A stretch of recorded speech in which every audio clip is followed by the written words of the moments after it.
can keep that.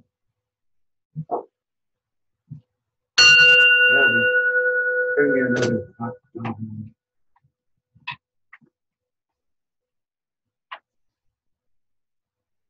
Another one? 5 element.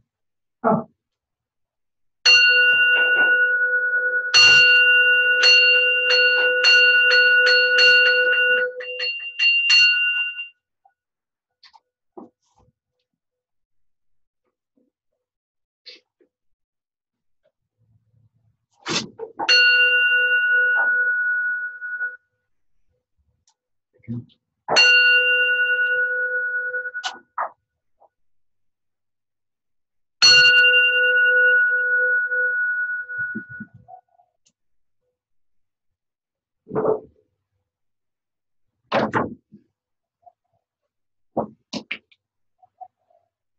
Aloha and Tashi Delay from Kauai Tibet Buddhist Dharma Center on the island of Kauai. We produce this Thursday night class every week, 6 to 8 o'clock, and it's recorded and put on our website, kauaidharma.org. I'm Lama Tashi, and this class tonight has to do with what we call nature of mind. Nature of mind is, for most people, hidden. But nature of mind simply means that in our makeup, we have innate already a place in our consciousness where there's no drama, where there's no fixation on the I, me, mine program, and no fixation on whatever we're sensing, seeing, smelling, tasting, touching, and feeling. And that place is available to every sentient being, animal, human, and spirit. But only humans can connect to it.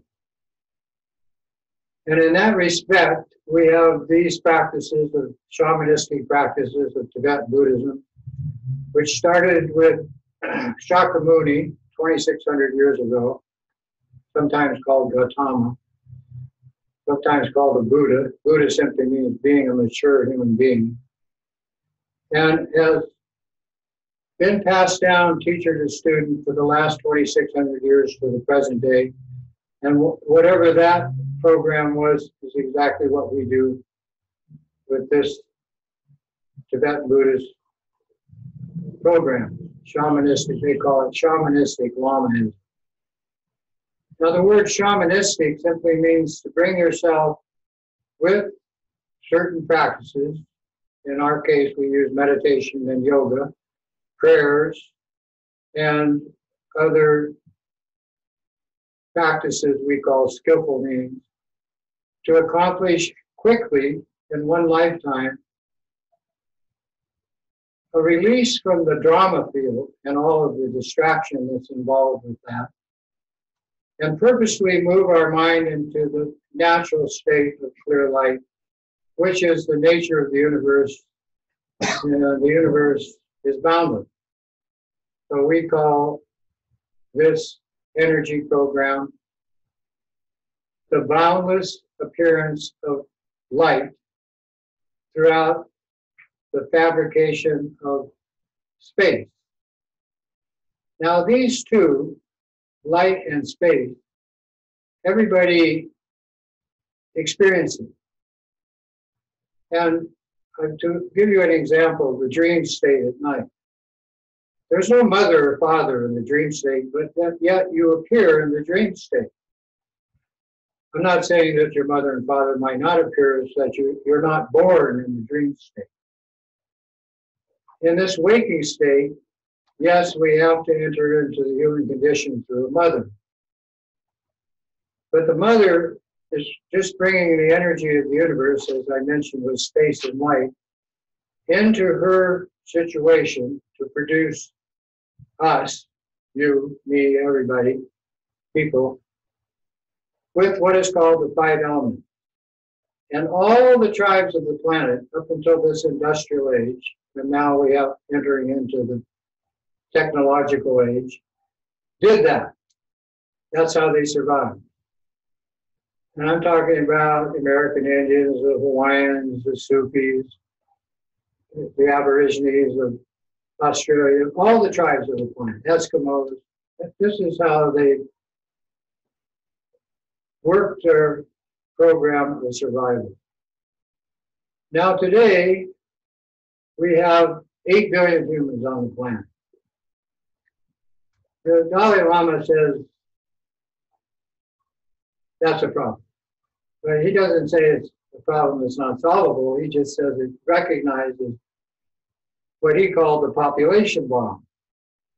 But it doesn't mean that there's too many humans. It means there's too many uneducated, immature, to the point where the environment is stressed to the max and we're entering into a man-made condition called extinction. And you read about it in the paper and you'll hear about it on the news, and there's all kinds of people talking about it and protesting about it and so forth. But it's a reality. And here in Hawaii, we have already experienced 90% extinction of animal life and plant life, onshore and offshore. But that still is a manageable situation. So what do we do now? What do we do to alleviate this problem and help to alleviate the pain and suffering of the sentient beings here on Mother Earth? Animals, humans, and of course spirits. That's our program. And at the same time, remove yourself with practice, meditation, yoga, or whatever your tradition is for healing and becoming healthy in your body, speech, and mind. Whatever that is, take into consideration that you want to purposely move away from the distraction, or we call the drama world, the subject-object duality, or the fixating on all of that, and take time to move more and more into the energy of your natural mind, which is pure. And I mean pure means without drama, without emotional conflict, without fear, anxiety, depression, anger, hatred, jealousy, all of that. And when you locate this, connect to it is a better word, it starts to spread into your worldly situation. However you are. It doesn't matter what age, because we teach this to children in the schools, we teach it to the children in the colleges and universities, but it's called mindfulness. Mindful of what? Mindful of being kind and considerate to start with, towards yourself. You know, honor yourself. You have a very precious situation. You're a human being. You can reach maturity. And there's a support system in place planet-wide that knows how to do that. But this reaching maturity is more than just being kind and considerate, or we say loving and compassionate. It's to design in yourself methods that produce bliss, joy, and in a way that it's ongoing, that you experience it and drop it. No. You want to experience it and grow it. And when you grow this energy program that's already in your consciousness called bliss, that is what we call the natural mind. And we have a lot of terms for this in Tibetan Buddhism. I'll read you a little bit about it tonight, but we're going to do it. And establishing this as infinitely more appropriate than anything you can do in the drama world. Infinitely more powerful, infinitely more productive, Because if you learn to relax through meditation and yoga and other techniques in this mindset, which is your natural mindset, then everything starts to become okay. And it doesn't matter what tradition, you can follow any tradition you want. You can be a Catholic, you can be a Hindu, you can, practice shamanism, American Indian style like I did, or whatever. But that produces not only what's appropriate, but what's appropriate for you and the environment. Because that's the antidote to this extinction process that's going on by us. We're the cause. They make all these cartoons, show the world with a human standing on it, and the earth is saying, bye-bye.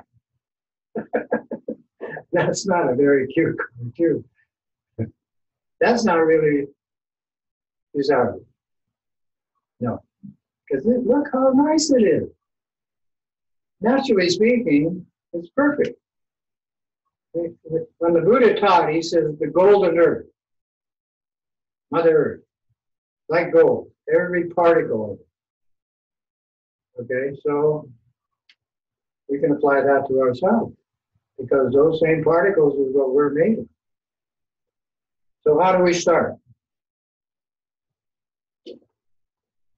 In this tradition, which is complete with not only teachers worldwide, men and women called lamas, but also a support group based on energy. Okay, so what are we doing? Feeding. We're energy feeders. And we like it, and we have fun with it. We do it with food. We do it with natural connection to the environment. We do it with everything,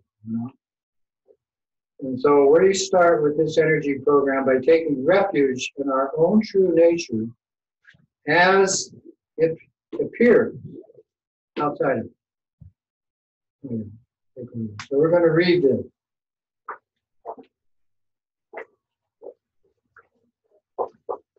One of my students asked me today, why do we start with what's called the Bodhisattva vow to take this program to everybody in the universe, bring them to maturity, alleviate their suffering. Why do we call this the altruistic motivation? We do this because the natural mind and your drama mind are all pervasive. They can think of anything. These two together, they can produce anything. I mean, look, we're talking right now to people all over the planet. Here we are. We're out here in the middle of the Pacific. Big town, USA. So we're going to start with this altruistic motivation because that's the way your mind is. It includes everything and everybody. We'll read it together. In order to attain enlightenment for ourselves and limitless sentient beings, our mother, we now all together take refuge and offer prostration. We go for refuge to all the glorious holy ones. We go for refuge to all the beings each gathered in our mandala. We go for refuge to all the Buddhas, those who conquered the mind and gone beyond. We go for refuge to all this supreme Dharma. We go for refuge to all the noble Sangha. We go for refuge to all the Dakas and Dakinis, who are the protectors and defenders of the Dharma. All of these possessing the eye, transcending awareness. To the Buddha, Dharma, and this supreme symbol, we go for refuge until enlightened. May I to merit fame from practicing six protection, accomplish Buddhahood for the sake of all beings. So when we say this first prayer, that's including everything, everybody, all the spirits in the entire universe, because they go everywhere. That's the spirit world. We're gonna be there soon, so you should know that.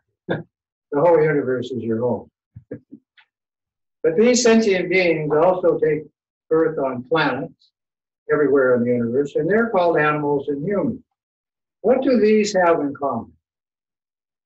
Drama, pain and suffering. So you don't have to feel alone about this because it's our program. Okay? And when you do that, you want to move away from that. You need a support. You can't do it by yourself. Okay, so you need some kind of support of somebody that knows what it is and how to transform it in a way that is palatable. Remember I said we're energy theories? The way you can swallow it. So these Buddha, Dharma, and Sangha, Dharma means wisdom, Buddha means what? Mature human being, man or woman. Sangha means people who want to be that, or teach it, or in our case, practice it. Then we have the lamas who know the true natures of mind and how to deal with them. In other words, how to know your other nature and use it properly, or use it at all. And all of the symbology, because symbols are how you program the mind. Symbols is how you have a computer. Okay, program. You have to have codes. And they have to mean nothing and everything at the same time. So the code computer, 0 and 1, works in infinite number combinations to produce what? Ta-da! Color, picture, anything. Okay, so just like that, your mind exists. And when you reprogram your mind, which is what we're doing, you have to do it. The Lama's not going to do it. The Lama's only going to point out the method. So the Buddha, Dharma, and Sangha means that's already established. The Lama and the symbols, the deities and protectors, are orally transmitted. It's not a dogmatic situation. And every man and woman, Lama, uses all these same symbols, but may present them according to how that individual is, karmically speaking. So here you're getting them from me, and karmically speaking, I'm different. But at the same time, I have the same 5 senses you do. I have all the same emotional conflicting thoughts that everybody has. Okay. And I'm in a body. Here I am. Ta-da. And this makes it simple because you can identify everybody as being the same but different. And the tendencies of every single individual is different. Tendencies. Where did these tendencies come from? Your past life. Millions of past lives you've been around. We're very old creatures. Okay? And you don't know your tendencies, but they do come up inadvertently, so you know they're real. They come up according to the circumstances and conditions that you are moving yourself into. And sometimes you'd rather not be where you propelled yourself into. Often is not. So what we want to do in this shamanistic program is get a handle not only on the natural mind and this pure application, but start to transform these tendencies as they arise. So that means you got to be on it. That's what we call mind. Moment to moment. Oh, it looks like it's this way, but nothing is ever as it seems. And I watch way too many TV programs and I hear them say that on programs. But in any case, since that's the situation, and the spirits are in the same game as we are, they're suffering, they have these tendencies, they exist, okay, but they're the part of the healing process. And that's why we take refuge in all these sentient beings as our mothers, because they're part of the healing process. They want to be happy just like us. So I'm going to communicate this to the spirits. The Hawaiians did this, and all the tribes of the planet did this at the start of their program. You'll go to feast here on Hawaii and you'll hear them chant. Well, they're chanting to get the spirits in on the program. This is the Tibetan chant.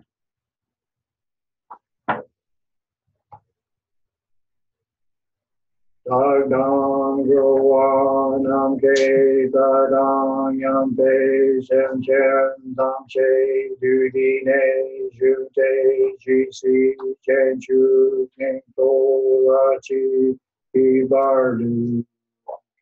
Now we're going to chant the refuge prayer that we said in English.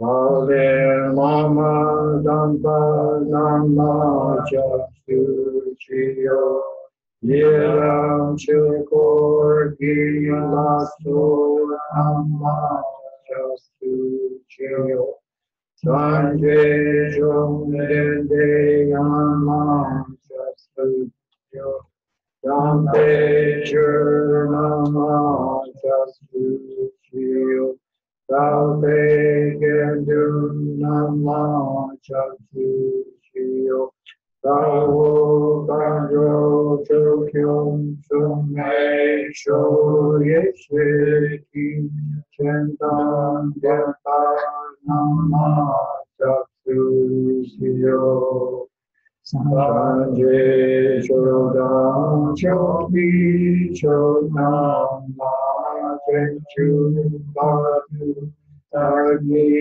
Chastu Chio Davijan so shite so nati Yola Penzer Sanje Lupano.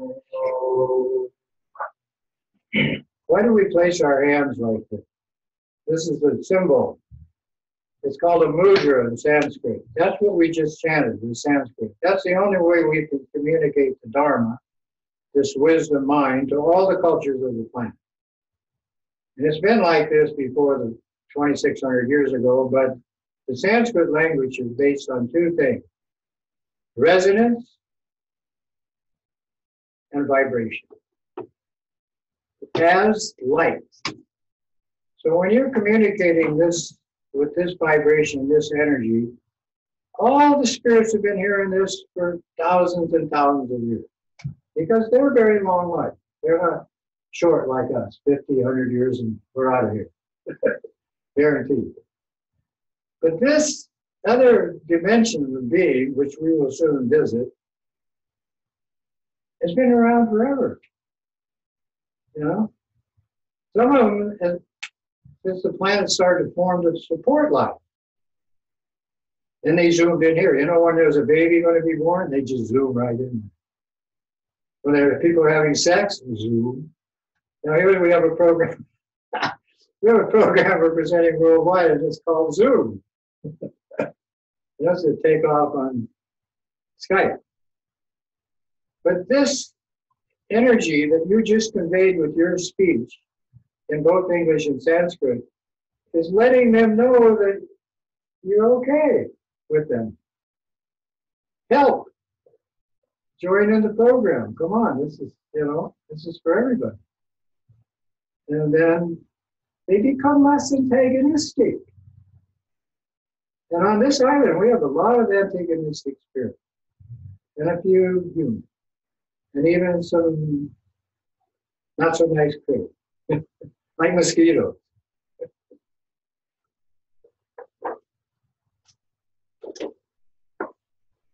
When we mention support, you fabricated this outer support. You, we. This is a shared energy field. But some of us have a little bit more control about what goes on out here than others. And some people have not a clue. Okay?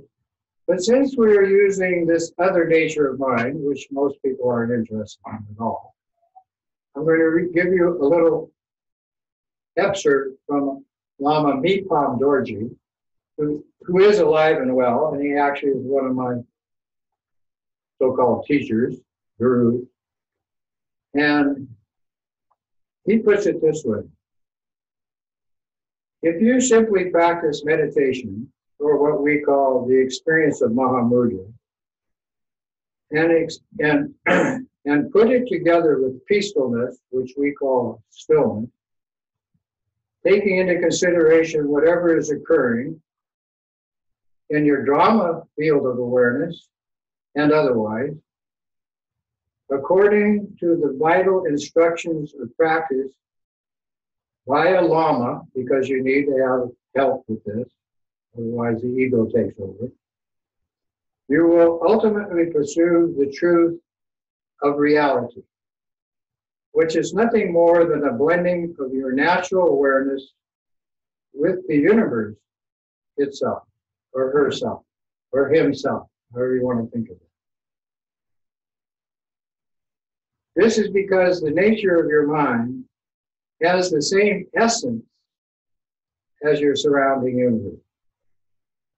So you apply the key related instructions given orally by the Lama to assist you in this experiential arrangement of nothing whatsoever being everything whatsoever.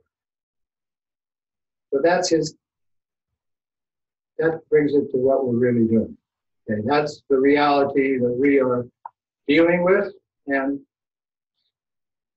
hopefully becoming okay with. Then he says, the basis of all things is simply one's mind. After understanding the mind's secret, that it has two natures, one should seek the vital point of your mind that will take you beyond the distraction of the drama world and help you to relax and everything being okay. Ooh, that's a big one. And since I, as a teacher, am involved with giving these oral instructions of all the realized ones that have gone before me, men and women, I will leave out various logical investigations. Simply put, stillness is when you look into your mind directly and directing yourself inward, remain devoid of any kind of thinking. In this way, no drama.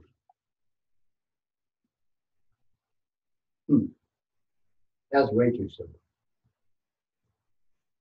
Occurrences is when various kinds of thoughts arise when you are approaching this state, using what your drama awareness to understand this awareness, this other awareness.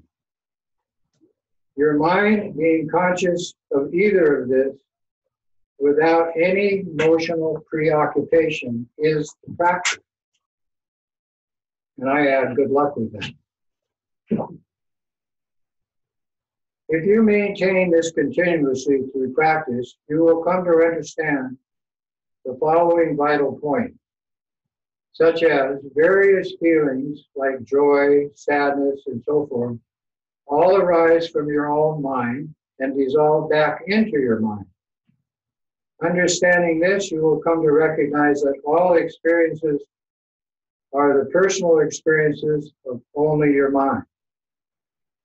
Subsequently, by looking directly into the essence of your mind, which is the stillness itself as space and light, whether it is still thinking or not, you will come to understand that it is empty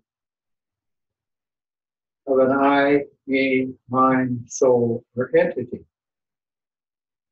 And even though it perceives many things, it does not possess any self-entity whatsoever. This so-called voidness is not a blank like space. Rather, you will come to understand that it is emptiness endowed with all supreme aspects or potentials. This means that it does not possess any self-nature or soul, yet it has an unceasing clarity that is fully consciousness and cognizant. Am I saying that right? Cognizant? Cognizant. Cognizant. And I put a little add-on, useful. This is useful. When realizing this secret point of the mind, although there is no separate washer or something washed, nothing to experience, you will understand that it is naturally luminous, that it is innate, it is the essence of everything, and it is known simply as recognizing awareness itself. Now, I like that word recognizing because I learned to tear words apart, and this one's called recognizing. Right, Ringo? So this is what is pointed out with this teaching, and this is the end product of all of the Mahamudra Dzogchen of shamanistic Lamaism. According to the teachers, the guru, if you can sustain it by practicing, by looking again and again into this primordially pure nature of spatial awareness, seeing will cease. And as stated in the Prajnaparamita Sutra practice, mind is devoid of mind, but the natural mind is always luminous.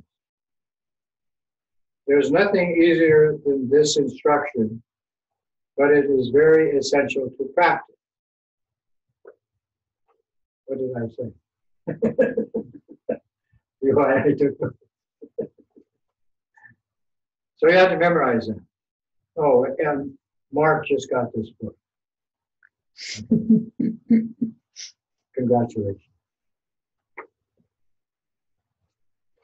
If anyone wants it, it's on sale at Amazon. Yes, it's on sale at Amazon for how much? I went to the bookstore. How much? It's probably like 16, 17. 15? Yeah, something like this. For the background. So it's right up there with the story of all of us that Lama Rinchen put on Amazon, that we did, his teaching. And that one's $8. Those are two recommended for teachers and people that are doing this, practicing this tradition. Now it all starts inside with the Lama of your awareness. Outside, the Lama is the support in the same way as I just read this oral transmission by Lama Miban Dorji. But when you connect to the Lama, you must understand you produce that person. Your mind produces everything. This universe is a result of your thought. And this goes back way before this life. And will continue on infinitely into the future. We're not going anywhere. And you can relax. You know, you don't have to propel yourself into some drama field in the next life. Don't do that. Just relax, moment to moment.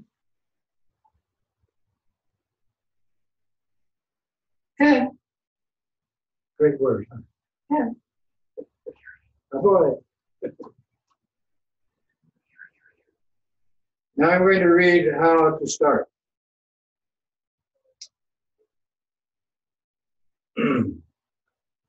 Since everything is the nature of mind, and mind is the bias, I and all others imagine our forms multiplied as many times as there are atoms in this universe. Each of these projections, bowing with respect to the Lama. And this Lama is now an embodiment of all the sources of refuge for limitless sentient beings. And since that's the situation, we offer limitless clouds of outer, inner, and secret offerings and expand them to the boundless universe. And all of this that's appropriate and what we consider good, all the best of gods and gods, men and women, we offer to the Lama. With intense regret, we acknowledge all of our negative, obscuring acts, faults, and downfalls perpetrated since beginningless time, and resolve to avoid their repetition. We rejoice and delight in all virtuous action, conditional and unconditional. Now those two words, conditional is your drama mind, unconditional is your natural mind. And you can put the word love in there. Love is a drama word, and love in the natural mind is unconditional love. So we have these two kinds of love. This is the totality of everything operates in these two ways, conditionally and unconditionally. So for the sake of all beings, our mothers of old, who wander in darkness, please set ablaze the torch of vast and profound teaching so that we might accomplish maturity in the human condition.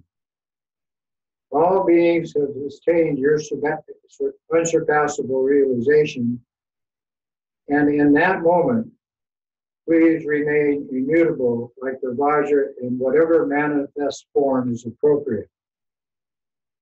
To all beings, we dedicate the virtue of the three times, past, present, and future, so that we may sustain this state of Vajradhara, awakened mind.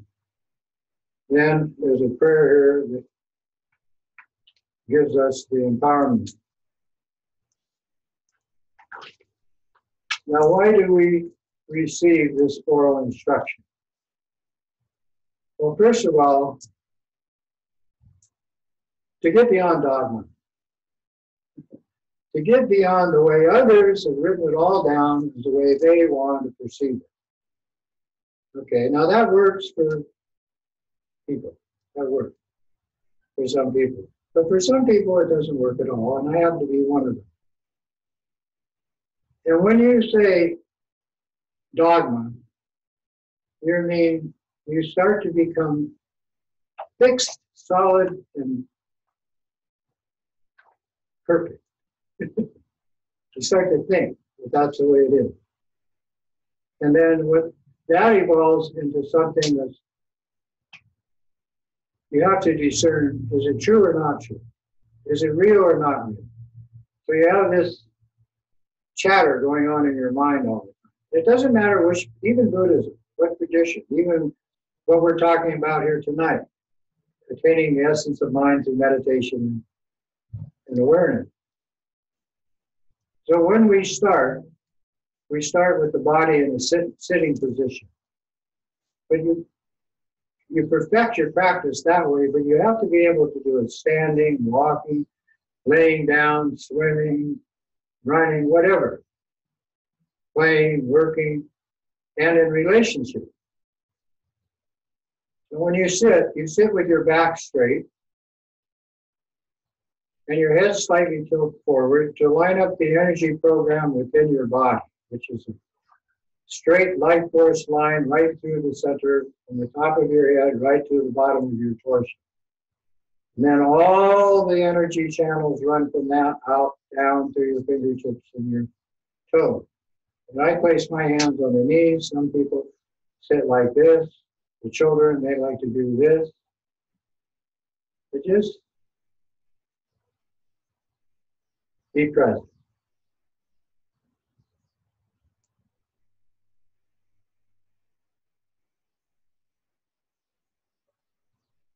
Then position your tongue by placing it against your palate with the mouth closed, breathing through your nose.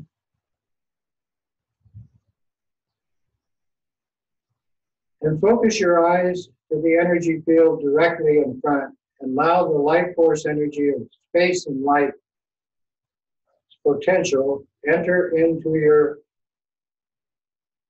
brain.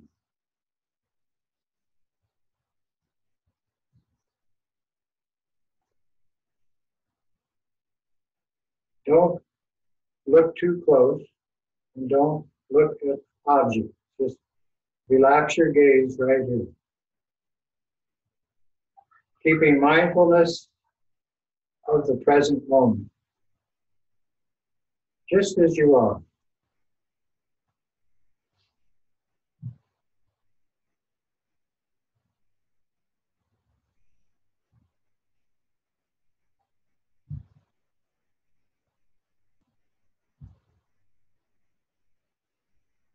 Then when the habit of the mind's chatter starts to increase, bring your awareness, your focus, to your breath. Meditating on the breath, you will visualize the air, which is all the elements, coming into your lungs as white light. The absorption breath of that is spontaneous, that all the energy is extracted and passed through every cell in your body as red light, either at all at once or as long as you can hold your breath.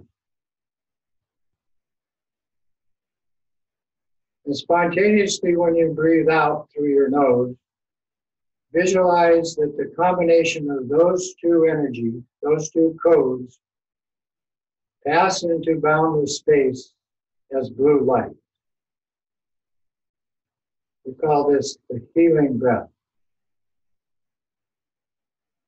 Again, inhale white light, fill your lungs. Absorption breath of energy visualizes red light flashing through your body. These two together exhaled out the nose as blue light is space available to everyone, like the sky.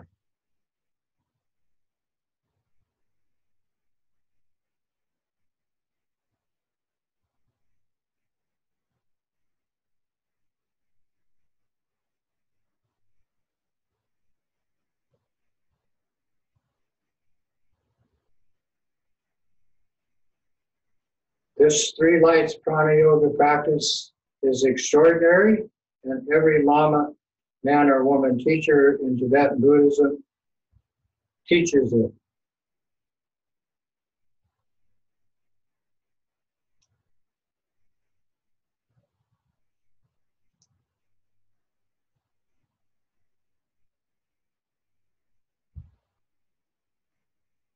When doing prana yoga, the purpose is to settle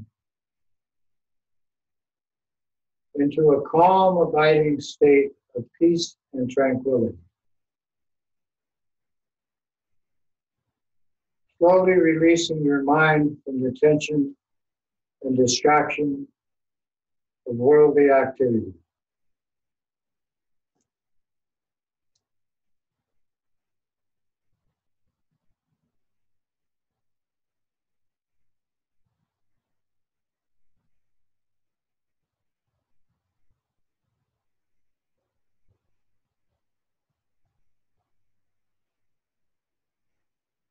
However long it takes you to accomplish this state of calm abiding, everyone is different. But as soon as you feel yourself settled,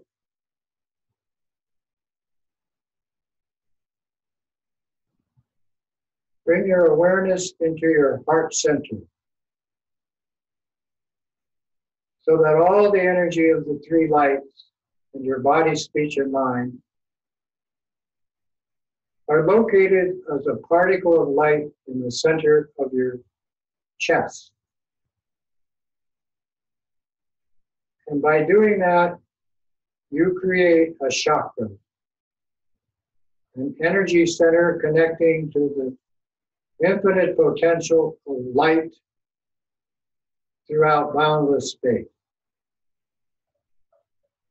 You cannot meditate on this. So simply relax in this state of peace.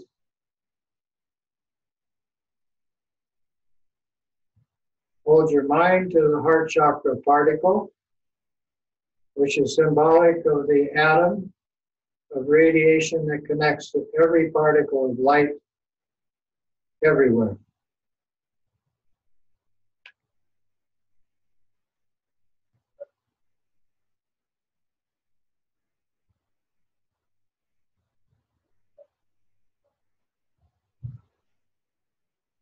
Oh, and you don't need to keep your focus on your breath.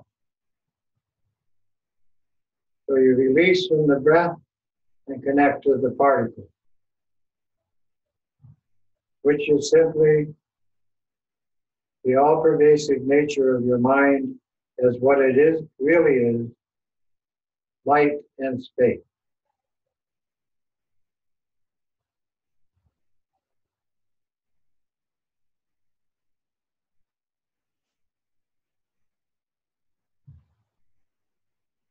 Then to sustain this, we need to activate healing energy, not only for ourselves, but for others, and of course for our environment. To do that, you bring your focus totally onto the particle, having created that energy center called the heart mind or heart chakra. You visualize it to grow into a small sphere of clear light.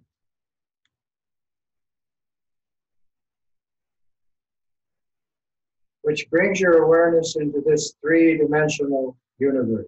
This is how you enter. This is how you key in, click in.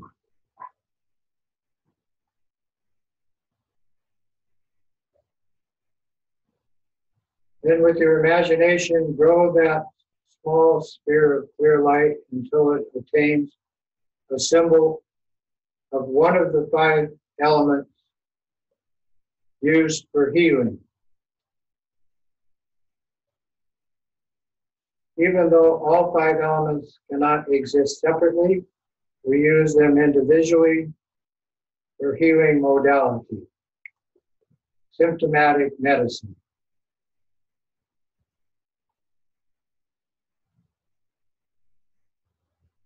Tonight we're going to evolve that small sphere into our heart center, creating a cube of yellow light, about the size of our thumbnail. And we labeled this symbol Earth. It looks like a 6-sided cube, but completely made of gold or yellow light.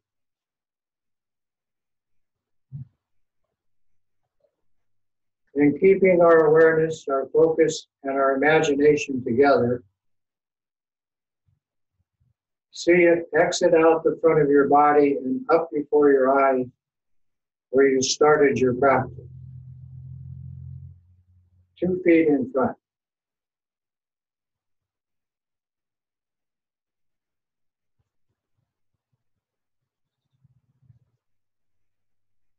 Then visualize it to grow large enough so that it's like a room that you can see your form just as you are inside.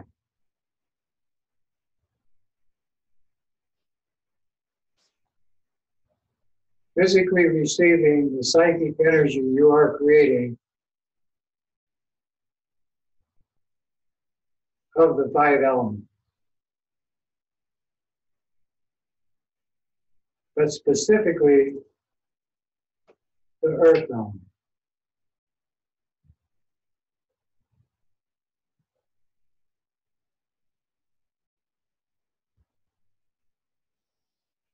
You are healing you.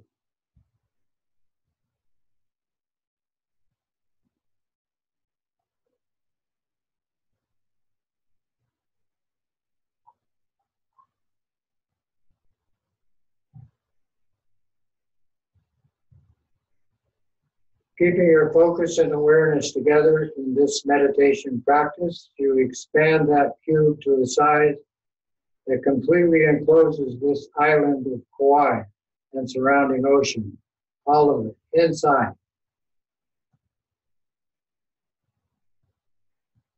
If you're watching this program, you completely enclose the town, city, or a large area of where you live.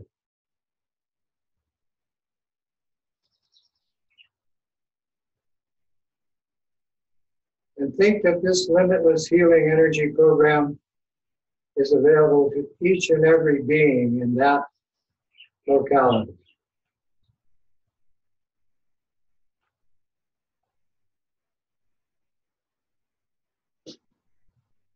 Then increase it in size to completely enclose Mother Earth, including her atmosphere.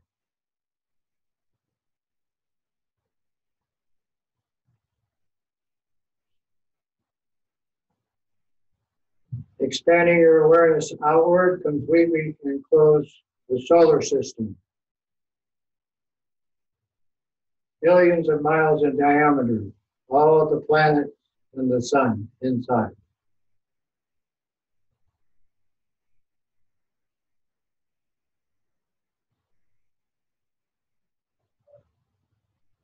Expanding your awareness outward, completely enclose our spiral dish-shaped galaxy.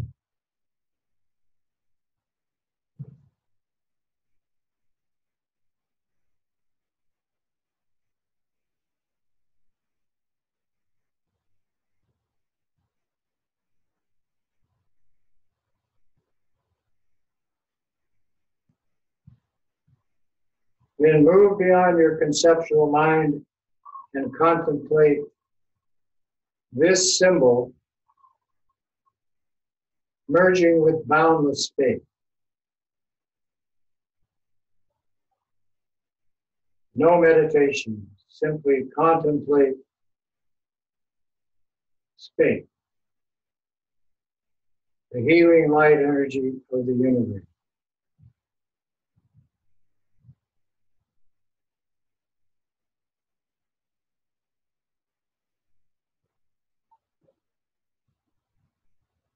Ultimate stillness.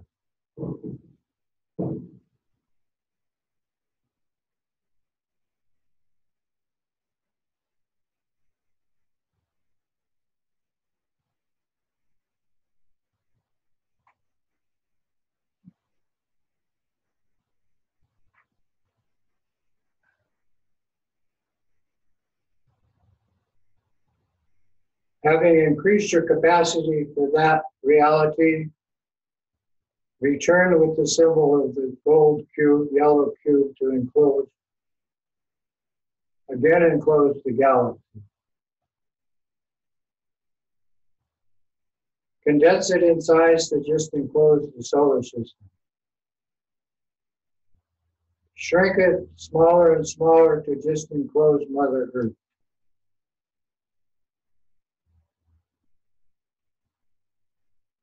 Smaller yet to just enclose the island or area where you live. Your neighborhood.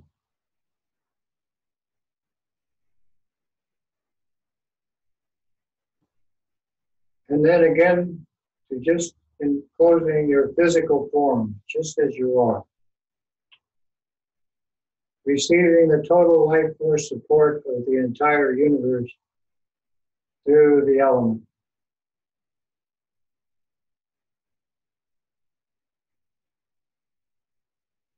Psychic energy healing.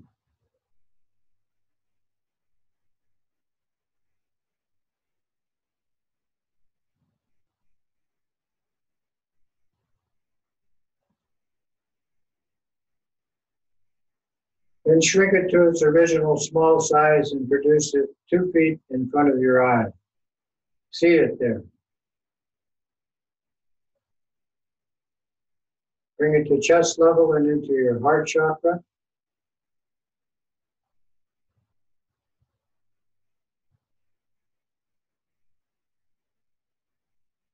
Shrink it to the size of a small sphere of clear light and keep on shrinking it until it again becomes a particle.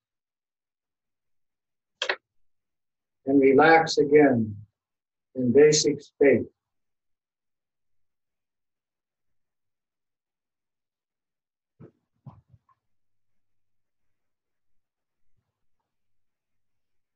No meditation.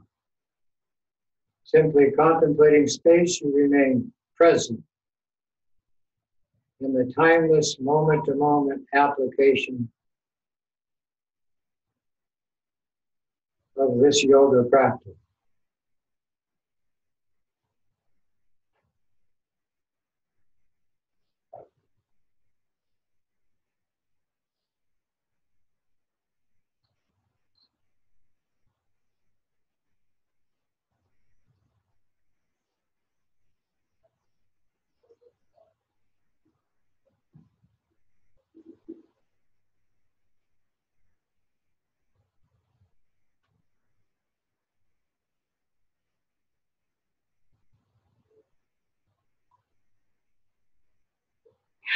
Then return with your awareness to end the session by placing it in front of your eyes and expanding it into your place of practice, including everyone and everything in that area. In post-meditation, we try to keep that as the program.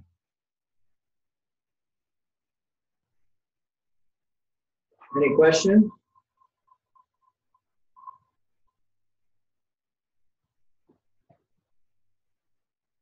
Amber? I don't know about this part of meditation. I guess it kind of up that no time, and I've always considered that to be the fifth dimension, and so the terminology I use. I'm just wondering if there's any similarities between the two or differences. This is universal. All the tribes of the planet do this. The Hawaiians taught it to me through the hula. So everybody connects with the five elements. It's what we're made of. It's what your mother created you on.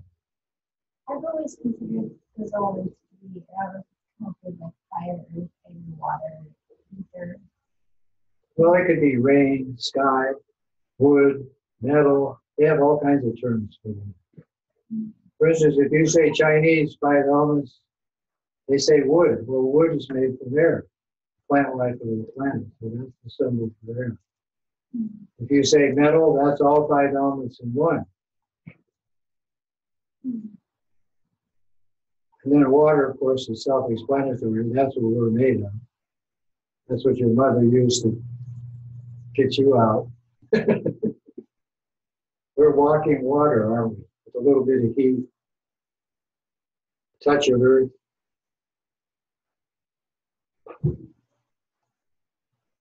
It's just that the Tibetans had to come up with a way to transform the way they were doing this in Tibet to survive under those very austere, extreme conditions. And if you want an idea of what Tibet's like, watch how people go to Mount Everest to die. Really gives you a clue. Because it's a desert, totally. It doesn't rain.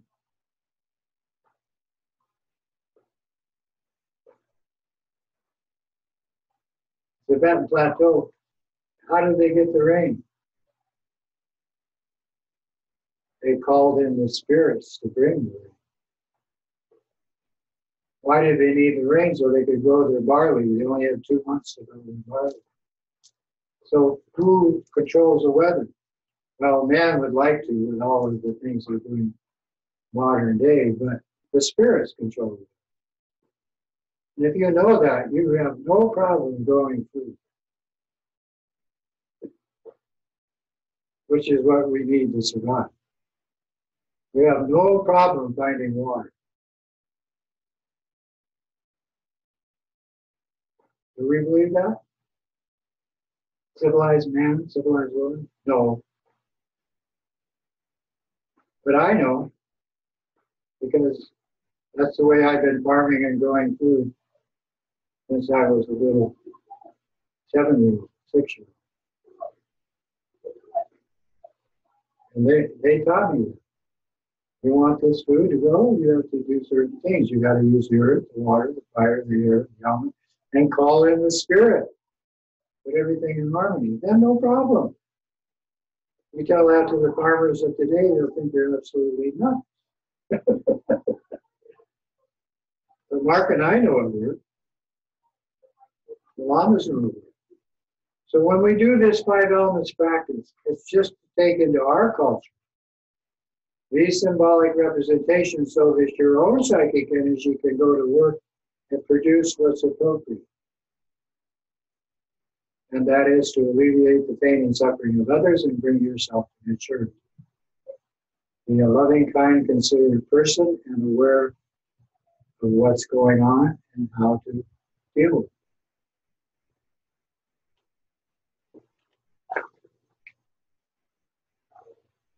This is not for everybody. In fact, out of 8 billion people, I would think that less than 1 million are practicing this shamanistic tradition on the planet today. And most of those maybe in the last 50 years. I could stretch it to 100 because that's when things really started to change. But very few people. If you do this, it's only to move you faster into the reality of who and what you really are. Now, the 5 elements practice, the way we are teaching it, these are the symbols. Earth, that's your bones. Water, that's your blood. Fire, radiation, that's your heat. Air, that's what keeps you alive. Oops, dropped my line. And space, where it all takes place.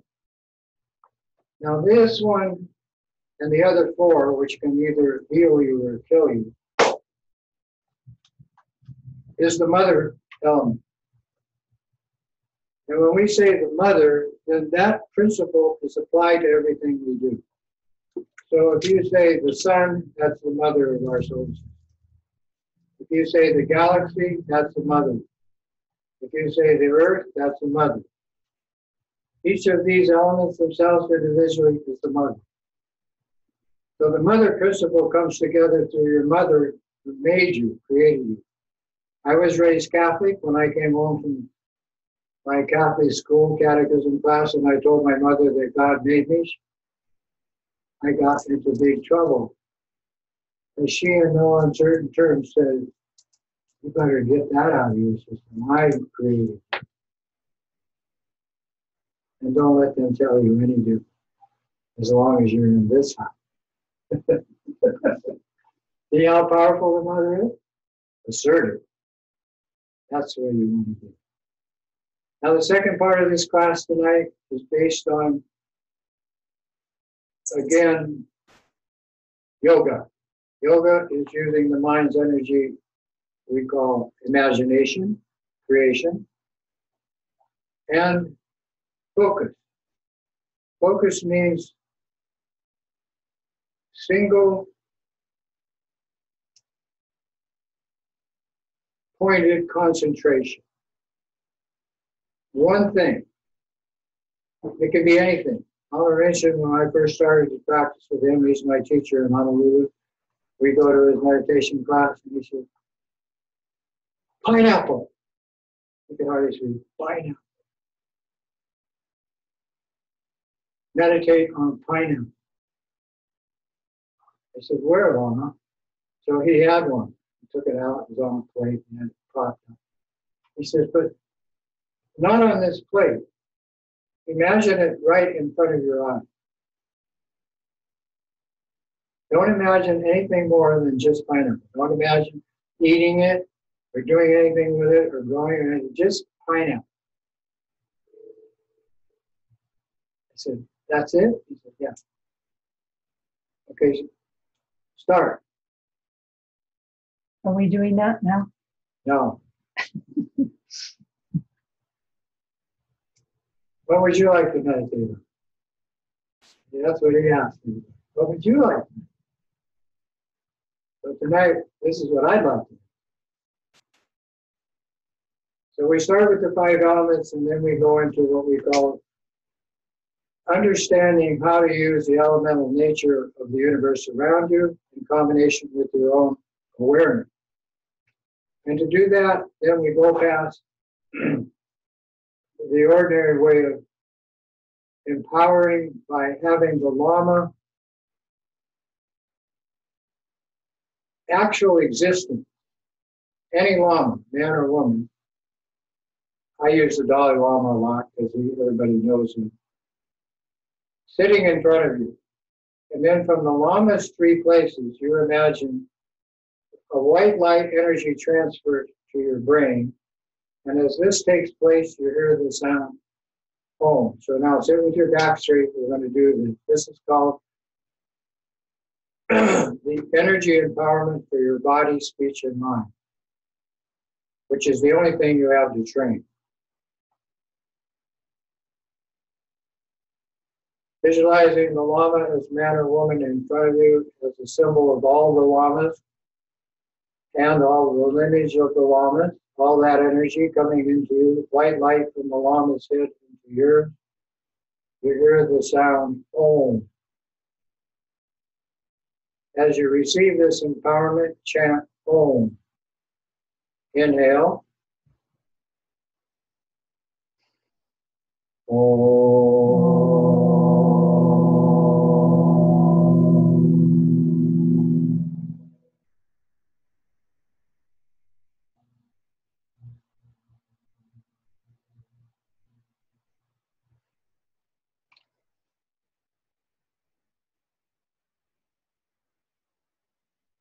The second empowerment is for your speech.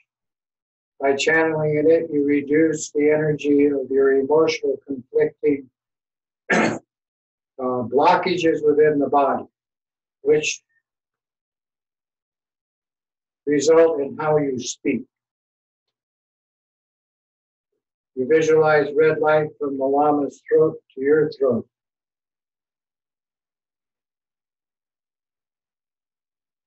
As this transference takes place, you sound the letter A. Inhale.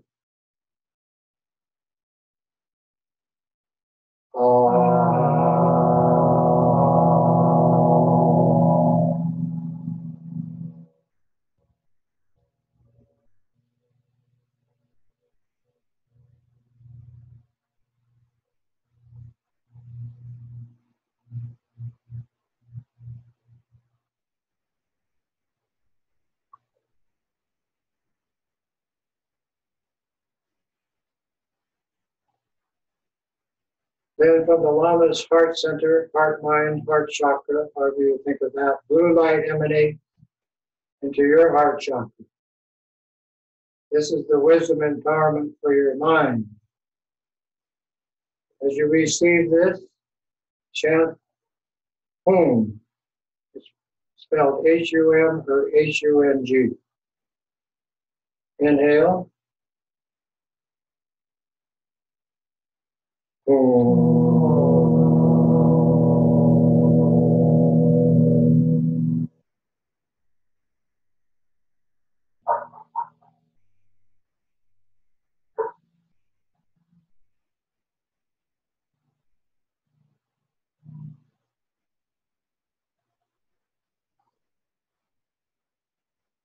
Having received the empowerment for your body, speech, and mind, imagine the white sphere of energy in your head moves down to the throat chakra and merges with the red Ah. Those two energies together move down into your heart chakra and blend with the Hum.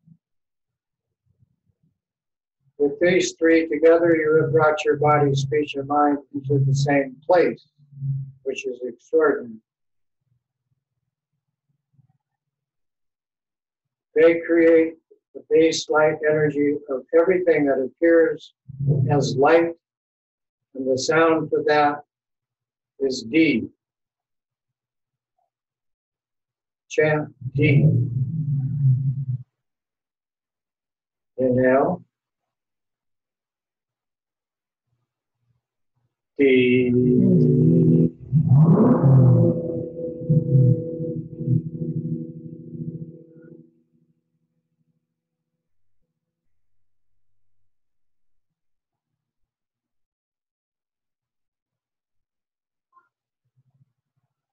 As the sound fades away into voidness,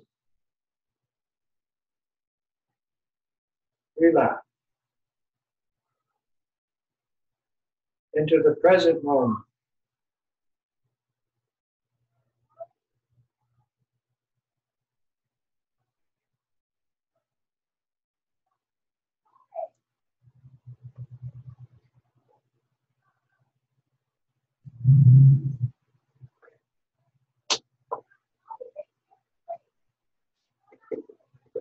That's it.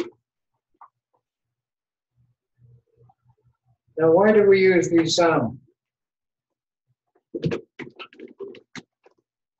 Sound is vibration. Everything vibrates. Everything appears as light, so everything has a thermal signature. That means everything is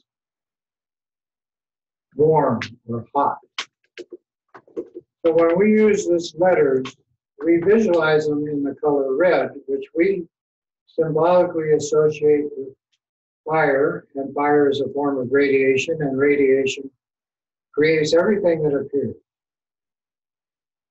When you use the sound D, you're actually connecting to the energy field of where it appears, space. But space doesn't have a center or a boundary. And since it's all pervasive, you're activating that nature of your natural mind, which is the nature of the universe. If you get this, which means if you understand this, then you know how to apply it. And when we say this word application, that's the same way as an app on your cell phone. So you've got your cell phone and you want to do something special with it besides blah, blah, blah, or the I, me, mine stuff. You want to activate certain apps to get certain results. So this is exactly like using your cell phone. Now the letter D, we start off with it two-dimensional. Looks like this. And simply put, it's the letter U, kind of squiggly, laying on its side with a hook over it. That's a Sanskrit letter D, which is what our alphabet is, the fourth letter.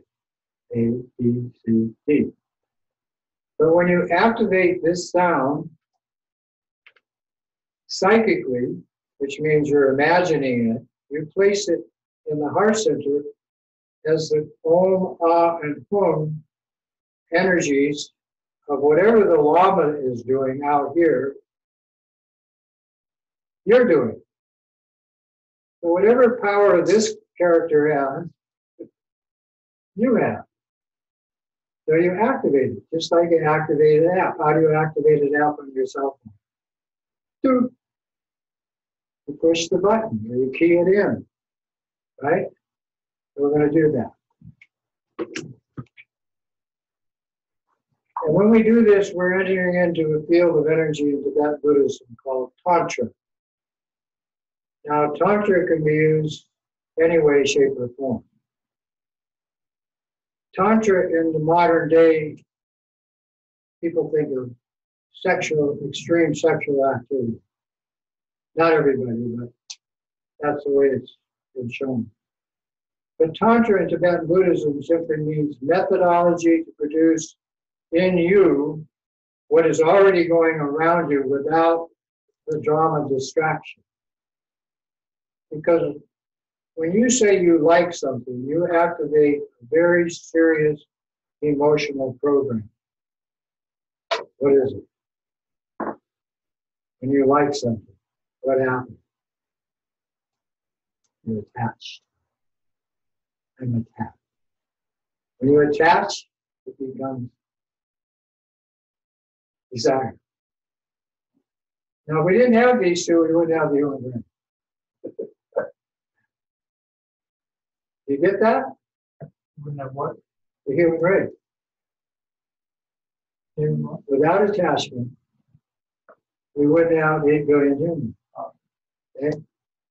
So that is the basis of 8 billion humans.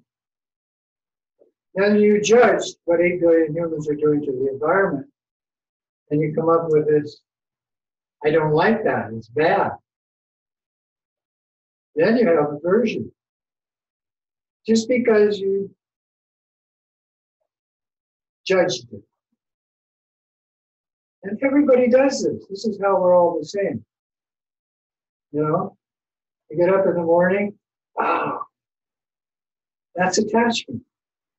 Or you get up in the morning, where's my coffee? I don't want to get out of bed. Aversion. And once you have those two in place with attachment and aversion, now you got the drama. And all you did was say, I like it or I don't. Then what happens is you start to create with your mind that you're superior. I'm so great. Or that your way is the best. That produces pride, arrogance. Then if you think, oh, because I'm getting what I don't like, I'm just poop. Now you're going into the cause of jealousy because you think you're less than. Okay? All of that was based on the ignorance of the judgment call. So what the Tibetan Buddhists have done is put those into 5 categories: attachment, aversion, pride, jealousy, and ignorance. And each of those, they've cataloged 20-some thousand different emotional afflictions. Now, if you thought psychiatry and American medicine was complicated, where do you get it? The emotional program of Tibetan Buddhism, because they didn't stop there. After they got them all categorized, all these afflictions, they're all mental and emotional. Then they said how we use them. And so then they took that and developed it into spirits, animals, and humans. So the cause of all life is an emotional program. That's not the universe's plan. The universe doesn't do that. Why do we do that? So what we do is we create an alternative reality. Now, just because space and light is the energy of everything doesn't mean that's acceptable, because it's too easy. We like things like our cell phone, lots of apps. So sit with your back straight, eyes in front, and we're going to produce an app which is called Deity Yoga. Simply put, it means illusory body manifestation practice. So to replace your ordinary body that you think is so solid, fixed, and permanent with a spirit-like body of light, we call it illusory, because everything is made of light. Atom. And we start with the heart chakra and the sound D. So visualize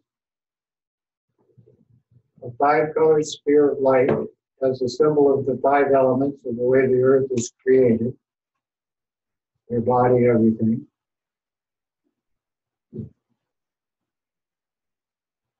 And inside that 5-colored sphere, about the size of your thumbnail, place the sound D in red, either the way I showed you or the way you think it looks, according to how your culture, how you were raised. But make it thick. Don't make it 2-dimensional. Make it a 3-dimensional code letter. Then sound the D. Activate it with your speech. So you're visualizing and sounding. Inhale. D.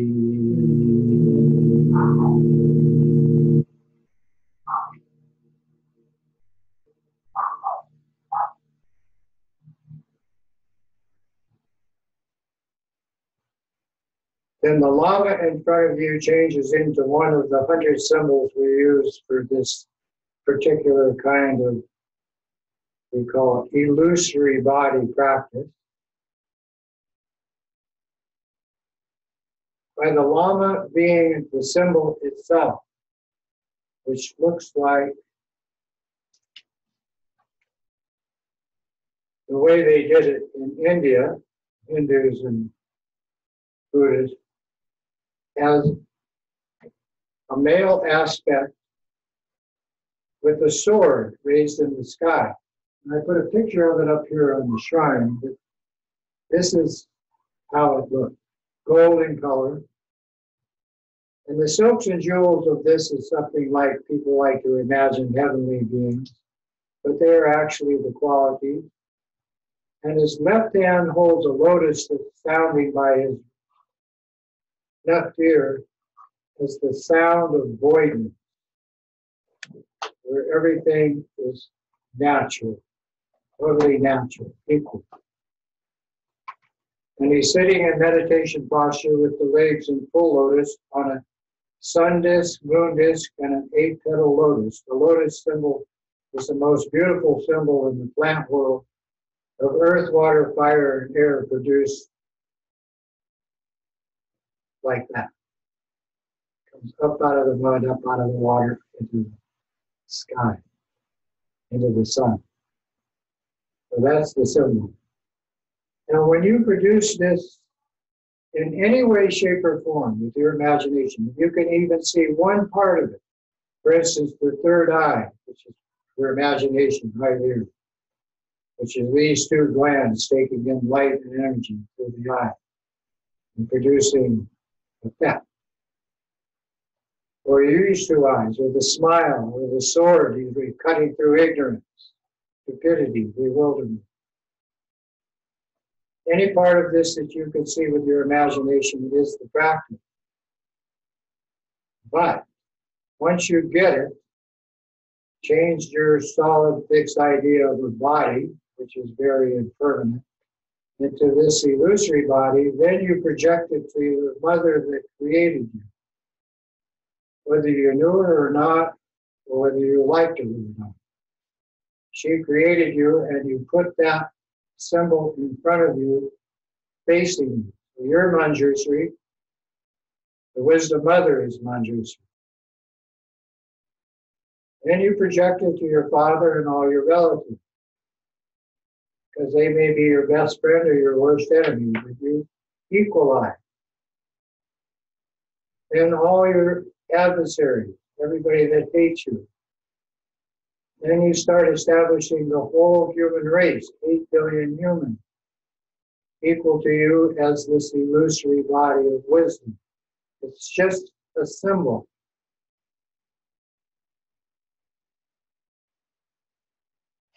Then you add all the animals in the ocean and on the land, which are infinite in number. So now you need more space in your mind to fill up with this symbol of Manjushri. And finally, you create the mandala so big that it fills the universe to include all the spirit worlds in the universe, from heaven to hell and in between.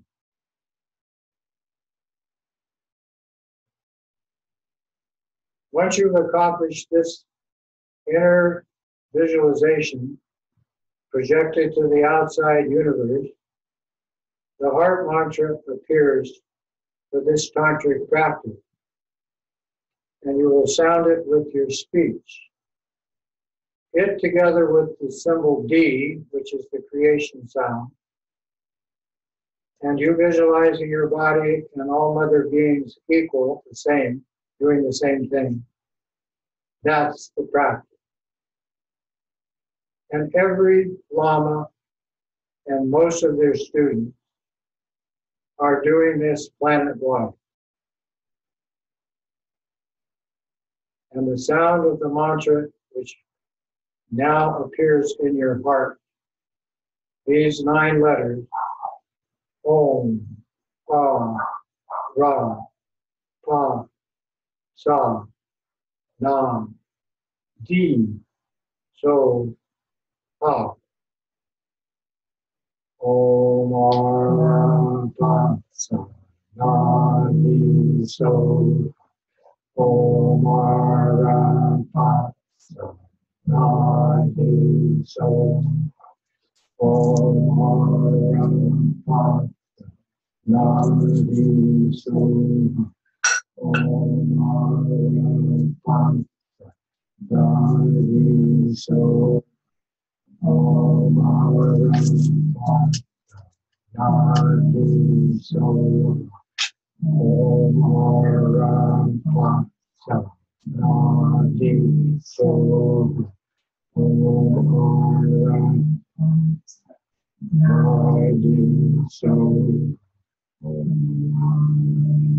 Avasa na di so, om ram na di so, om ram Nadi so, Om Ram Pansa. Nadi so, Om Ram Pansa. Nadi so, Ha. Now the mantra has not only vibration activated with the power of your speech based on the visualization of this illusory body and everybody equal to you as being the reality of the universe. But you are activating in your body, speech, and mind by doing these three things together: visualizing, sounding, and moving. So you got action in body, speech, and mind. With these three, the D, the mantra, and the visualizing, the mandala of everybody being this symbol, Manjushri, you are instilling in yourself compassion, ultimate, we say altruistic compassion, power, which is based on the energy of the body, speech, and mind working together in the same place,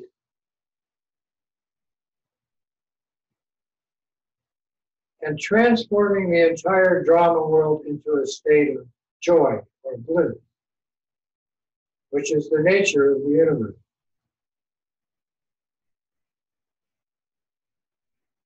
Om Anapata Nadi So, Om Anapata Nadi So, Om Anapata Nadi So, Om Anapata Nadi So, Om Anapata Nadi So, Om Anapata Nadi So, Om Anapata Nadi So, Om Anapata Nadi So, Om Anapata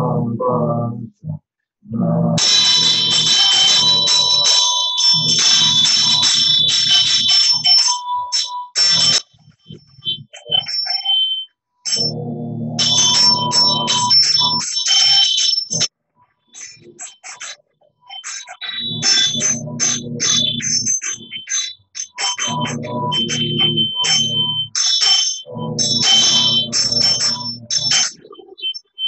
So, Om Anapata Nadi So, Om Anapata Nadi So,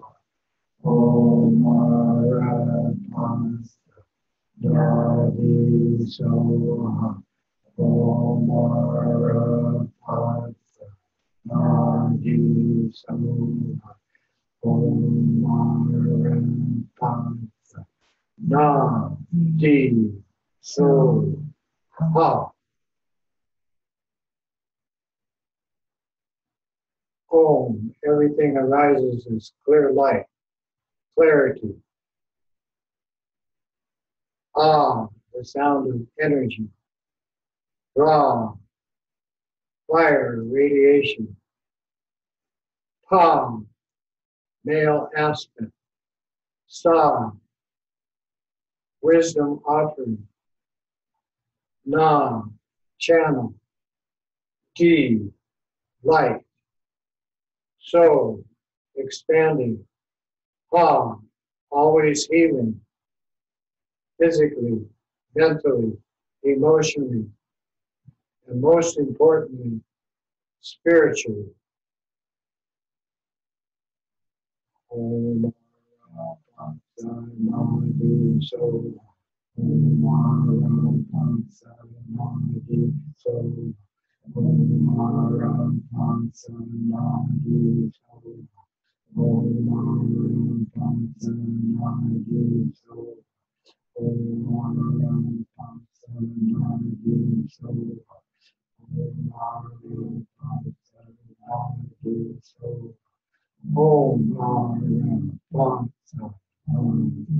So.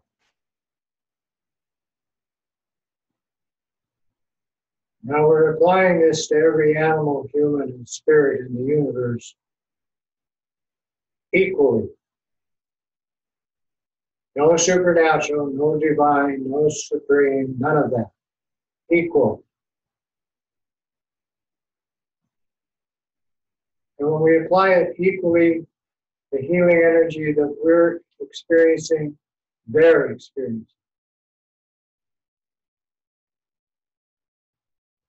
Then the mantra sounds together with the sound D, the creation sound, which is the energy of light itself, is projected with what we call channel. And they occur within the body, thousands of light energy channels to absorb whatever energy is passed centrally through the brain. And since we have been applying this emotionally very dense, lots of blockages, therefore disease. So we're not only lightening up our own nadis, thousands of these light energy channels throughout our body, but we're extending this healing energy outward like the sun's energy supports life in this solar system. And every single being in our mandala are doing exactly the same thing. And we're going to change the mantra so that it applies to all the spirits and all the animals and all the humans, regardless of their tendency. And when you do that, you change the visualization of this light energy going through all the channels to 6 spheres. And they change into 6 swords laying flat. And out the tip of every sword, blazing, flaming light energy. And the central sword is the one marked with the D on the blade, connecting to the points of these handles of these 6. And out the point, this radiation light purifies all emotional conflict that produces the spirit world and karmic rebirth as animals or humans. Equally applied to everyone, everywhere. And the mantra goes like this. Om Arapat Nadi, Om Arapat Nadi, Om Arapat Nadi. Now those sounds are on those 6 blades, and the D is on the upright blade. Om Arapat Nadi, Om Arapat Nadi, Om Arapat Nadi. So this is what we call the power of the protector to deal with the cause of all affliction, physically, mentally, emotionally, and spiritually. Om Arapat Nadi, Om Arapat Nadi, Om Arapat Nadi, Om Arapat Nadi, Om Arapat Nadi, Om Arapat Nadi, Om Arapat Nadi, Om Arapat Nadi. So